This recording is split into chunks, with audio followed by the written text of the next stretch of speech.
देखो भगवान के भक्त चार प्रकार के होते हैं। राम भगत जग चारि प्रकारा। कौन कौन से प्रकार के?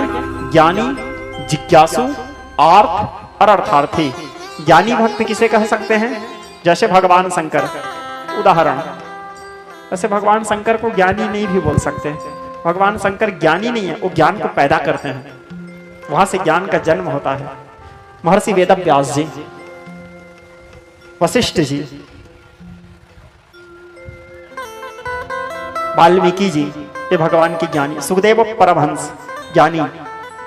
सूत जी को भी ले सकते हो, ज्ञानी। जिज्ञासु अर्थात जो कथा सुनने के लिए, भगवान के कथाओं को सुनने के लिए, भगवान के लीला कथामृत को सुनने के लिए बड़े जिज्ञासा भाव से जो आतुरता के साथ बैठते हैं, उसे जिज्ञासु भक्त कहते हैं। जैसे सौनक आदि ऋषि, जैसे राजा परीक्षित सुखदेव जी के मुंह से सुनने के लिए जिज्ञासा भाव से बैठे थे, भागवत में कथा आता है। जैसे महाराज जनमेजय देवी भागवत के श्रोता हैं।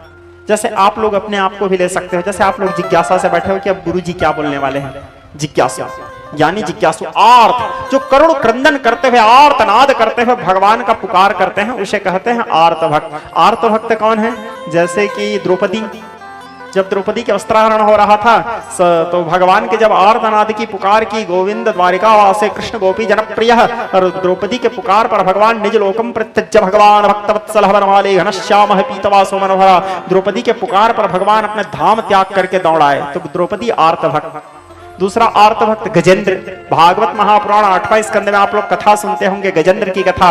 अंतर्जले ग्राह गृहीत पादौ दिलो कविल कृष्ण समस्तबन्धो तदा गजेंद्रो नितराम जगादम गोविंद दामोदर माधवेते। अंतर्जले ग्राह गृहीत पादौ। जब गजेंद्र की कथा आप लोग सुने होंगे, भागवत में आता है गजेंद्र त्रिकूट पर्वत था।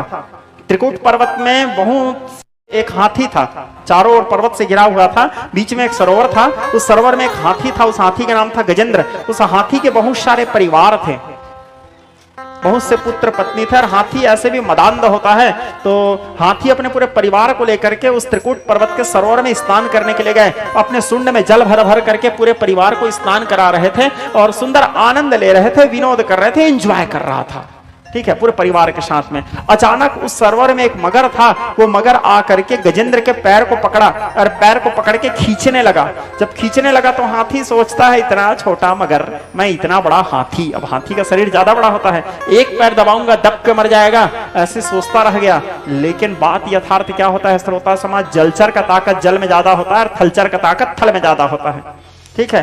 तो ऐसा सोचता रह गया और खींचते खींचते वह मगर उसको अंदर ले गया। नियते पंकजे बने। अब हाथी के जो पूरे परिवार थे कि 2-4 दिन खड़े हुए, कितने दिन तक खड़े रहेंगे भूखे प्यासे बिना खाए पिए।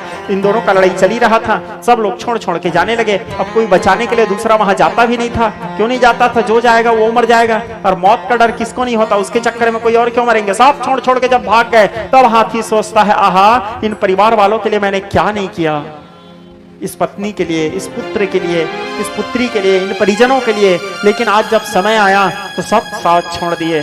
बात यथार्थ होता भी यही है श्रोता समाज, जब तक आपके जीवन में सुख है, जब तक आपके जीवन में संपत्ति है, सब आपके आगे पीछे घूमते रहेंगे। जैसे आपके जीवन में विपत्ति आएगा, सब साथ छोड़ देते हैं, फिर कोई साथ नहीं देगा। एक बार भगवान से दुख मांग के तो देखो, सारे अपने पता चल जाएंगे कौन कौन है आपके अपने।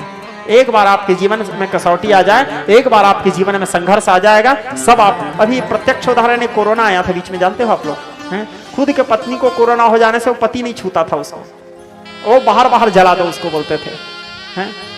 खुद के बाप को कोरोना हो जाता था, बाप को नहीं छूते थे, बाहर बाहर जला दो बोलते। कहाँ चला गया था उस समय प्यार, ठीक है ना जी, छू देते, मैं भी मर जाऊंगा उसके साथ में बोल के, हैं? उस समय अपना जीवन प्रेम हो गया, उस पुत्र को, उस पिता को सारा स्नेह प्रेम कहाँ गया, सब नष्ट हो गया था।